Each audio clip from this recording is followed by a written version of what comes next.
আজকে আমাদের সর্ষের ইলিশ দিয়ে রান্না হবে, সর্ষের ইলিশ। এখন আমি পাতিলটা বসাইলাম।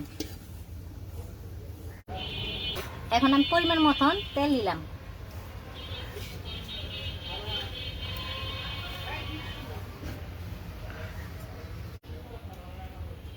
এখন আমি অল্প একটু কালি জিরা দিয়ে দিলাম।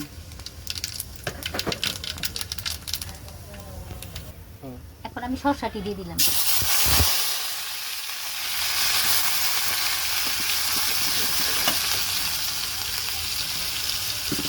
আমি পরিমাণ মতো একটু হলুদ বাটা দিয়ে দিলাম, হলুদ থাকি একটু। এখন আমি একটু দইনার গুঁড়ো দিয়ে দিলাম। এখন আমি পরিমাণ মতন এখন পানি দিয়ে দিলাম।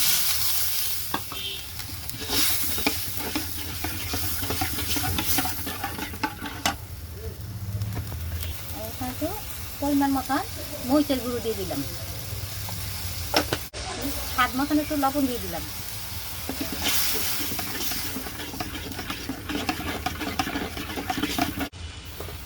এখন স্বাদ মতন 4টা কাঁচামরিচ দিয়ে দিলাম।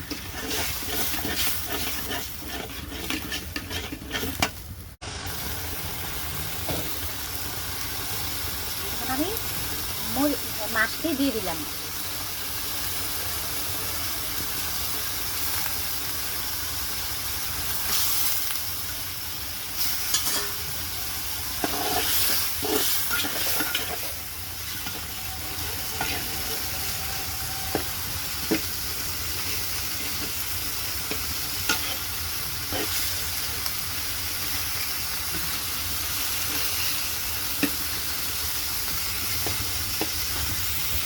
এখন আমি পরিমাণ মতন একটু পানি দিয়ে দিলাম।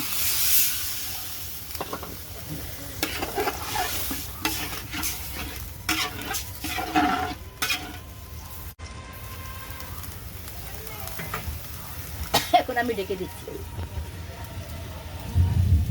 এখন আমার সর্ষে ইলিশ রান্না হয়ে গেছে। এখন আমি ঢাকনাটা উঠে ফেলবো। এখন আমি একটু নাড়াচাড়া দিয়ে এখন আমি সর্ষে ইলিশটা নামিয়ে ফেলবো। এখন আমি সর্ষে ইলিশ নামিয়ে ফেলছি।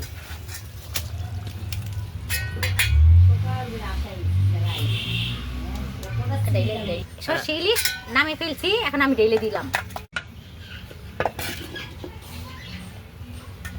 এখন আমার সর্ষে ইলিশ রান্না হয়ে গেছে। যদি আমার সর্ষে ইলিশ রান্নাটা যদি ভালো লাগে, আমার সর্ষে ইলিশ যদি ভালো লাগে রান্নাটা, আপনারা একটা লাইক কমেন্ট একটা শেয়ার করে দিবেন। আপনাদের ধন্যবাদ।